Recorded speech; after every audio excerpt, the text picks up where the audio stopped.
પોરબંદરના જનસેવા કેન્દ્ર ખાતે ફરજ બજાવતા તત્કાલીન મામલતદારને કોર્ટે 3 વર્ષની સખત કેદની સજા ફટકારી છે, જેમાં વર્ષ 2014માં આ મામલતદાર પર નોંધાયેલા લાંચ લેવાના કેસમાં કોર્ટે તેને દોષિત ઠેરાવ્યો છે. પોરબંદરમાં વર્ષ 2014 દરમિયાન એક મહિલા એડવોકેટને જામીનની કાર્યવાહી માટે 16 વર્ષી સર્ટિફિકેટની જરૂર પડી હતી, ત્યારે તેમણે મામલતદાર કચેરીના ઈ-ધરા કેન્દ્ર ખાતે જરૂરી દસ્તાવેજો સાથે અરજી કરી હતી. આ ફરિયાદ મુજબ તે સમયે મામલતદાર તરીકે ફરજ બજાવતા અમૃતલાલ નાથાજી આંબલિયાએ સર્ટિફિકેટ આપવા માટે કાયદેસરની ફરજના બદલામાં ₹1000ની લાંચની માંગણી કરી હતી. ત્યારે આ મહિલાએ એન્ટી કરપ્શન બ્યુરોમાં ફરિયાદ નોંધાવી હતી. ત્યારબાદ એસીબી જનસેવા કેન્દ્ર ખાતે ટ્રેપ ગોઠવ્યો હતો.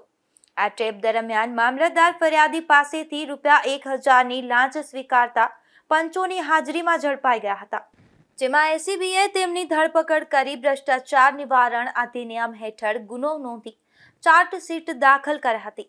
આ કેસની સુનાવણી દરમિયાન પ્રોસિક્યુશન તરફથી દસ્તાવેજી પુરાવા અને મૌખિક દલીલો રજૂ કરવામાં આવી હતી. તમામ પુરાવાઓને ધ્યાને રાખી ડિસ્ટ્રિક્ટ એન્ડ સેશન જજ M.A. ભટ્ટીએ આરોપી અમૃતલાલ નાથાજી આંબલિયાને દોષિત ઠેરવી 3 વર્ષની સખત કેદ તથા ₹5000ના દંડની સજા ફટકારી છે. નિપુલ પોપટ સાથે અશોક થાનકી, ગુજરાત ન્યૂઝ, પોરબંદર.